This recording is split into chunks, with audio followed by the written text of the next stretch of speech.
오늘 이 본문을 통해서 하나님을 만났던 모세는 극적인 인생의 경험을 통해서 자기 삶 전체가 다 바뀐 거예요.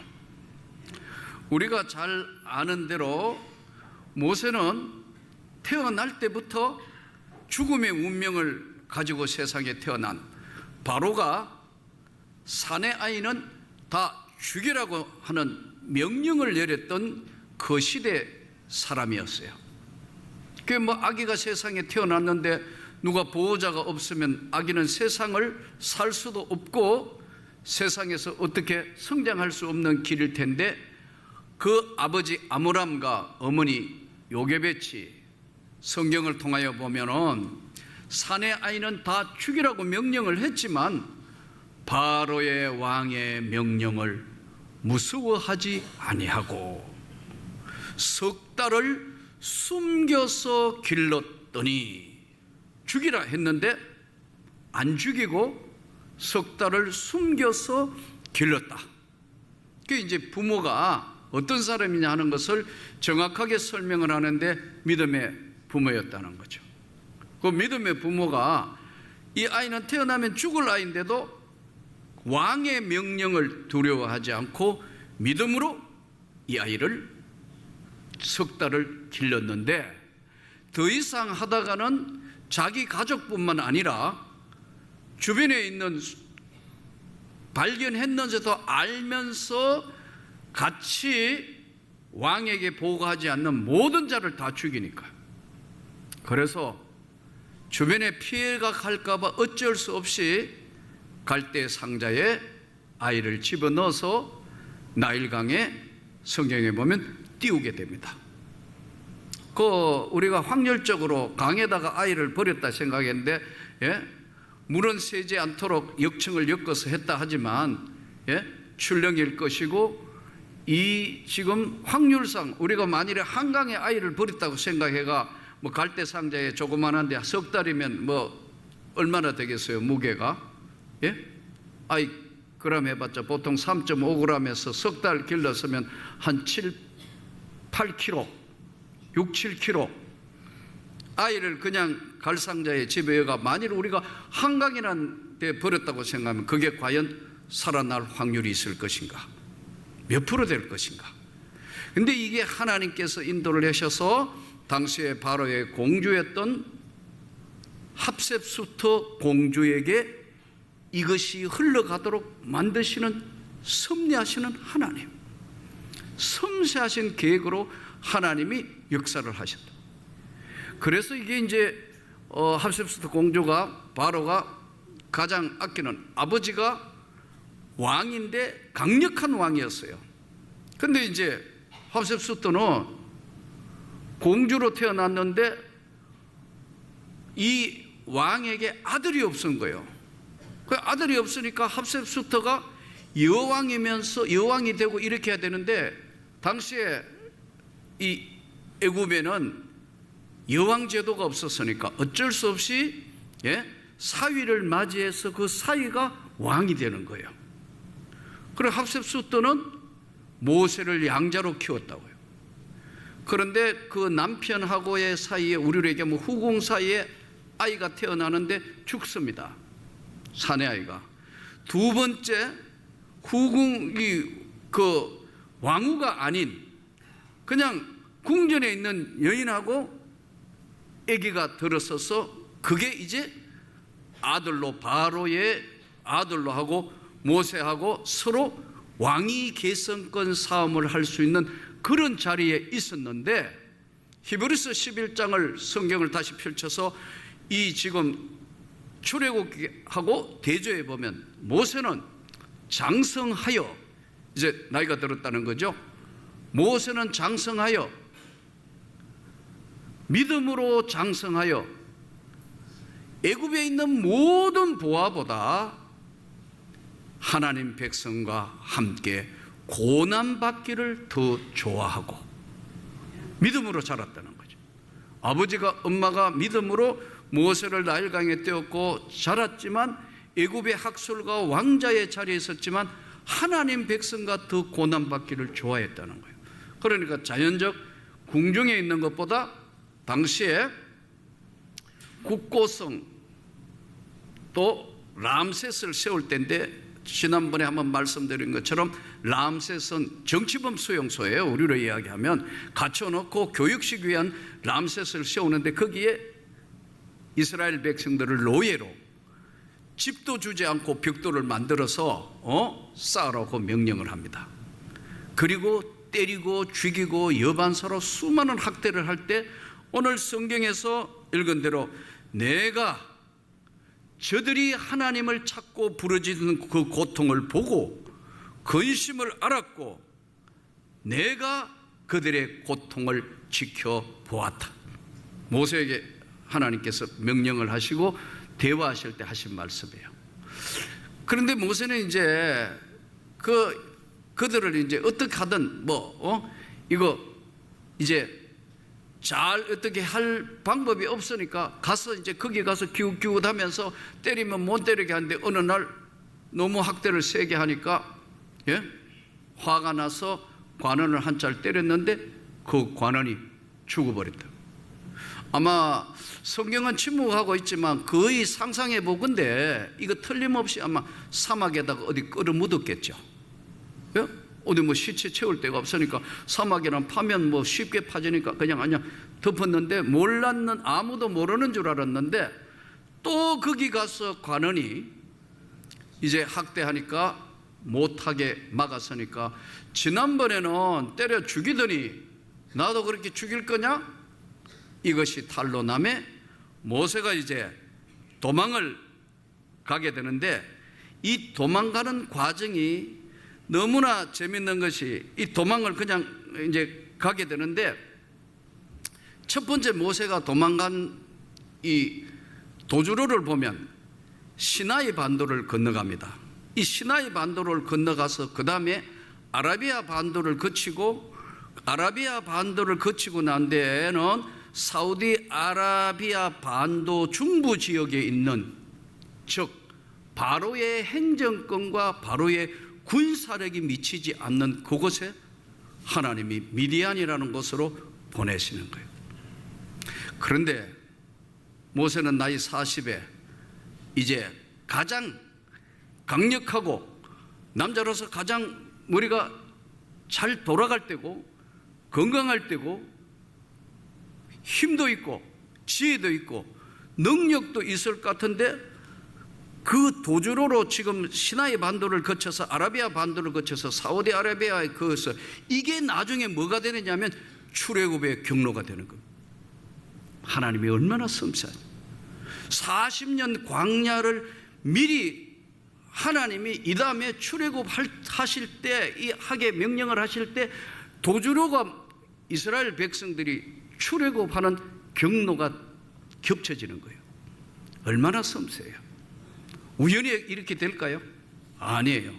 하나님은 40년 전에 이미 지형훈련, 사막에서 죽지 않고 살아남았던 모세와 함께 하신 하나님이 사막의 생활을 습득하게 하고 광야 생활을 미리 60만 대군을 장정만 60만 하니까 200만 가까이로 신학자들이 보고 있는데, 이 많은 사람들을 미리, 우리로 이야기하면 미리 사전 답사 훈련을 40년 전에 하게 하시는 섬세하신 하나님, 그 하나님이 오늘 또 저와 여러분과 사랑하는 성도 여러분과 함께하는 줄을 믿습니다. 섬세하시다. 아주 섬세하시다. 그런데 이 출애굽기를 묵상을 하면 할수록 한 가지 의문이 드는 게, 왜 하나님은 힘 있을 때 모세를 시켜서 일하게 하시지 않고 40년 동안 목동으로 살게 하셨을까? 아무리 생각해봐도 이거는 40년 전에 이미 했으면 힘도 있고 능력도 있고 막 그러셨는데, 왜 나이 80이 될 때까지 40년 동안 양치기로 살게 하셨을까?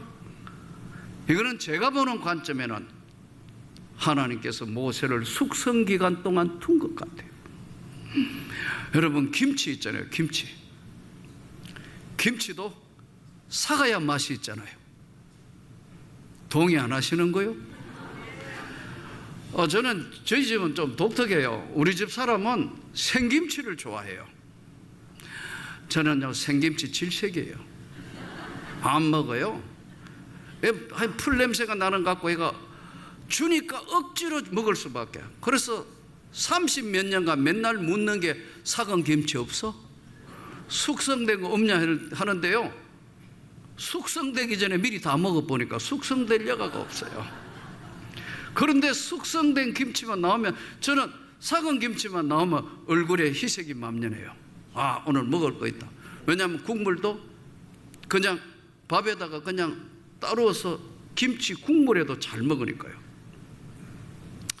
사람마다 물론 취미가 다르겠지만 여러분, 숙성되지 않는 거로 김치찌개 가능하나요? 김치파전 불가능하다. 숙성이 되니까 여러 용도로 사용하는 것처럼 자신이 살아있고 자존심이 살아있고 아직도 자기가 살아있으니까 하나님이 사용할 수 있는 방법이 없으니까 40년 광야 동안 지켜보신 하나님.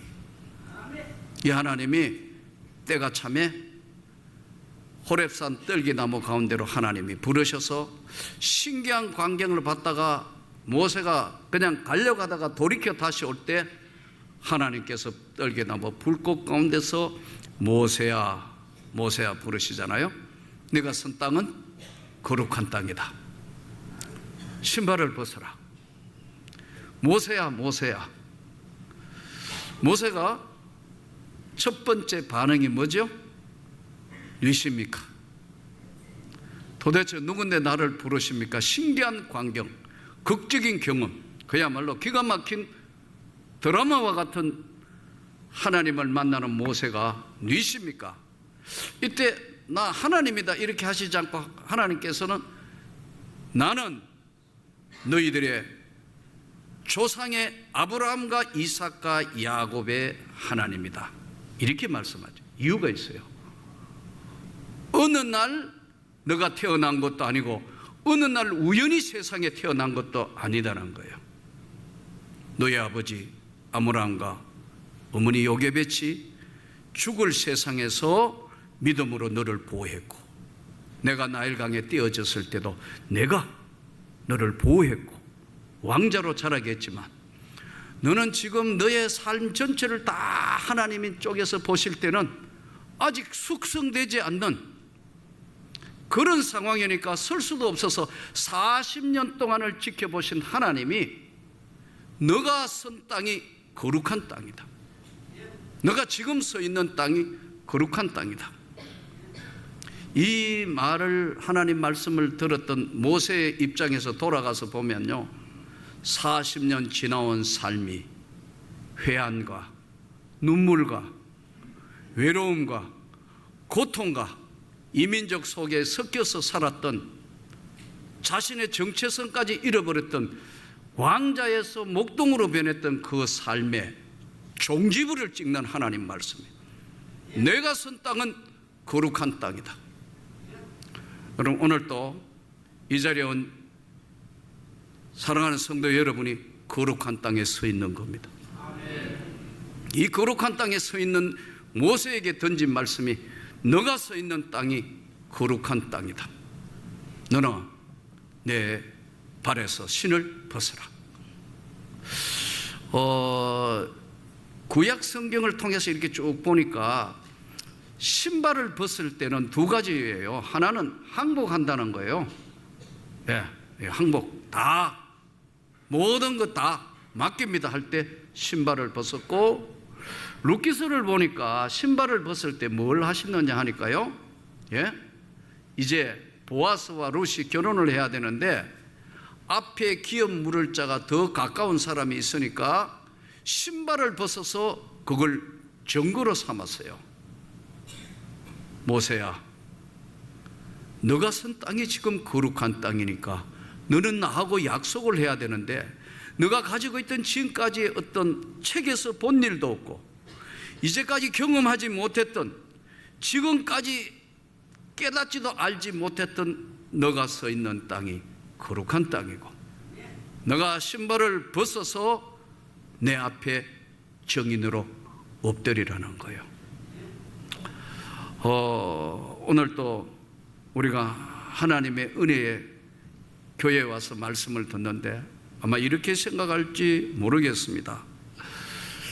목사님, 이것은 모세의 이야기고 저하고는 무슨 관계가 있습니까? 아마 대부분 보면 오늘날 극적인 경험을 해야 이게 하나님의 능력이고 하나님의 은혜라는 것이기 때문에 그런 경험이 없다고 생각해서 나는 하나님과 관계가 없는 것처럼 생각하는 경우들이 있을 수 있어요. 그런데 다음 장면으로 넘어가면 하나님을 극적으로 만났던 모세 시대가 끝났을 때 하나님이 여호수아에게 던지는 메시지는 이렇게 바뀝니다. 내가 모세와 함께 있었던 것 같이 너와 함께 있을 것이다. 이것이 우리에게 주시는 메시지. 우리는 정말 호렙산에 서서 만난 적도 없고 떨기나무 불꽃을 본 적도 없고 그저 세상 속에 살면서 하루하루 보내고 그냥 신앙생활하고 하지만 여호수아 입장에는 모세가 곧 하나님처럼 서 있는 모세가 가고 난 뒤에 불안하고 힘들었던 여호수아에게 내가 모세와 함께 있었던 것 같이 오늘 부족한 저와 사랑하는 이 말씀을 듣는 성도 여러분에게 하나님이 모세와 함께 있었던 것 같이 함께 계시는 겁니다.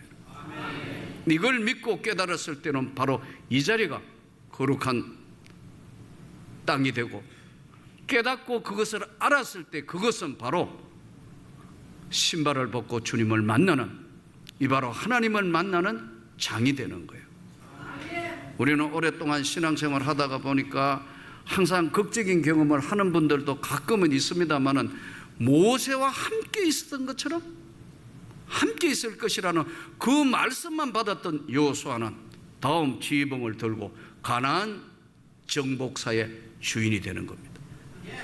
우리가 오늘 또 세상에 나가서 신앙생활을 하면서 눈에는 하나님 보이지 않고 고통스럽고 힘들 때마다 왔다 갔다 하는 그런 경험을 많이 합니다. 사실 시내산에 올라가 보면 시내산이 에벨무사라는 산인데 지명 이름이 모세의 산, 해발이 2325m로 알려져 있습니다.